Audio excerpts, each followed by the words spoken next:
What's good? We back. The Boxing Clinic and more. Your boy CJ Goodfellow. One time for the one time. Make sure you guys subscribe if you haven't already. Hit the bell icon. Won't miss another video. And make sure y'all guys comment. Check the links into the description. Definitely show y'all social media and other platforms we working on as well. All right. Who's the best lightweight right now, in my opinion? And it's tough. And one thing about it, we talked about Andre Darrell moving up the light heavyweight. Who's the best light heavyweight, right now. And it's tough. And one thing I can't pick about it, one thing I can't say that I don't think a lot of people say about this division is a lot of the guys are older. You know what I'm saying? Stevenson is 40. I think Badou Jack is in his 30s. Gufic may be almost in his 30s as well. Beterbiev is in his early 30s. Bivol is 28. Yard is 25. Alvarez is 35. So this division is a little bit more older. It's not as much youth.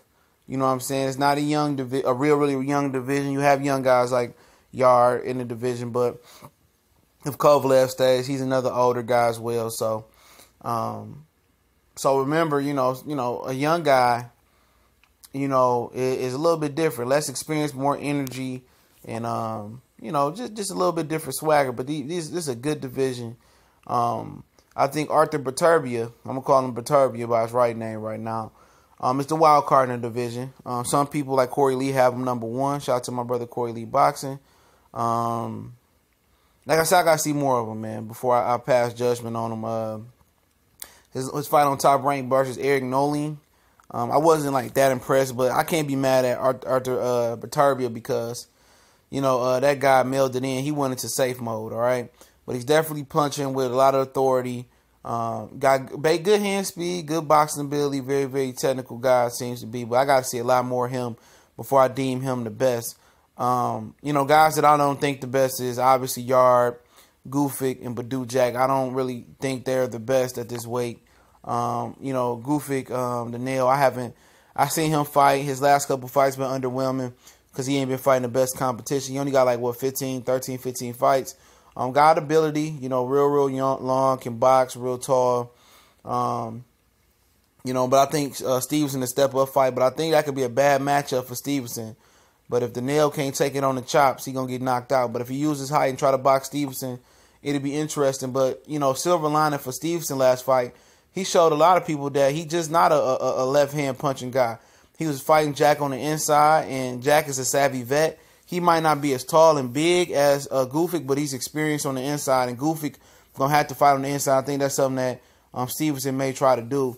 We're gonna see a lot about Gufic when he fights Stevenson in Canada. That's gonna be the ultimate either career breaker or it's gonna be the ultimate career and confidence builder. If he's able to take away Stevenson's left hand or take Stevenson's left hand and go to town on Stevenson, he shoots up the list. But I still don't think he will be the best light heavyweight at that point. He would technically be the lineal champ, but I don't think he's the best light heavyweight. Anthony Yard, obviously he got a long way to go, and I think by the time he may decide he's deemed ready, he might be a cruiserweight. His muscle, he's too big at the weight. They need to cut the muscle down because eventually that's gonna slow him down. Eventually it's gonna gas him out. That's probably why he's gassing out some of his fights. And he needed to take the muscle down. If I was him, I would try to go after the winner, Stevenson Gufic. I think Alvarez is too much right now. I think Bivol's too much. I think Beterbiev is too much. Badou Jack is a good fight for him as well. We're trying to get Kovalev still, but he was at the Kovalev-Alvarez fight, scouting the competition. He got big power. He good athlete, good hand speed. Just a little bit more green. But a lot of guys are green on this. Well, some guys are green in this division. Gufic is green. He is green. So Marcus Brown is green. So it's a few guys that's green that he kind of can, get his career around. If I was him, I'd probably go for Joe Smith Jr. right now or Marcus Brown right now. I think that'd be a good fight for him, and then just build off of that. But I think it's time for him to start stepping it up because he ain't going to be a light heavyweight long, in my opinion. Badou Jack, I think it's a lot of bad stylistic matchups for Badou Jack, especially with him being a slow starter and not being the biggest puncher. He's a good puncher at 175, but he ain't the biggest puncher. I think he could probably beat any of these guys on any given Saturday. But I just think the guys he won't beat is obviously Alvarez and Bivol. And him and Beterbiev, that'd be a fight that I would love to see. You know what I'm saying? But he wants to rematch Stevenson if Stevenson get past Gufic. So it is what it is. But I can see him beating any of these guys on any given Saturday, but not really Alvarez and Bivol like that.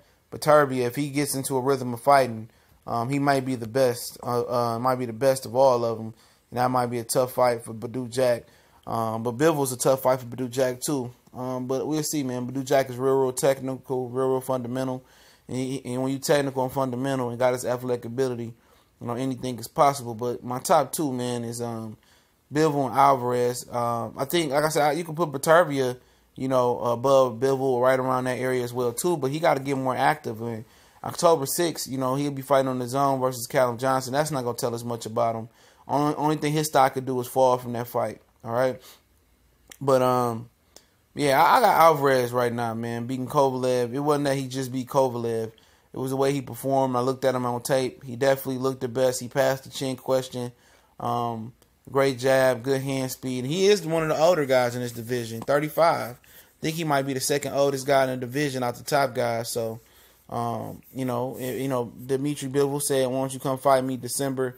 And if they want him to, it got to be on Showtime. If I'm Alvarez, I'm not going back to HBO to get robbed. No way, Jose. But if I had to rank them, I would go Alvarez 1, Bivol 2, Bivol 2. I would go Stevenson 3, Baturbia 4, just because he ain't active. I would go Jack 5, Gufic 6, maybe a Kovalev 7, and then an Anthony Yard 8. So that's how I'm rocking right there. Like I said, Baturbia could be the best. You know what I'm saying? But he got to actually fight somebody. And just going off of fairy tales and folk tales and him bum bashing early in his career, that ain't going to cut the cake, bro. He going to have to get in the ring and fight somebody. But hooking up with Eddie Hearn, that ain't going to cut it, bro. That definitely ain't going to cut it. But y'all know what the business is. It's the Boxing Clinic and more. It's your boy CJ Goodfella. One time for the one time. We grinding, man. Don't forget, we on Facebook, Instagram, Twitter. Yep.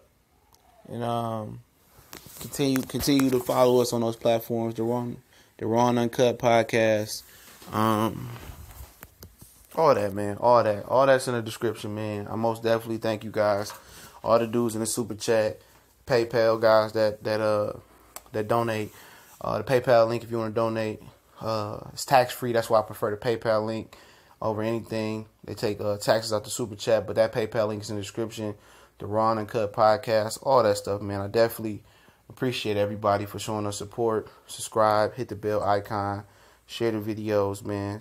Much blessings to everybody in the LDBC. Shout out to 7-8, Black Fight Fan, CB Sports TV, Cali Enigma, my homie, The Bottom Line, Sandy Walton, putting in work. I see you, bro. Y'all know what the business is. One time for the one time. We gone.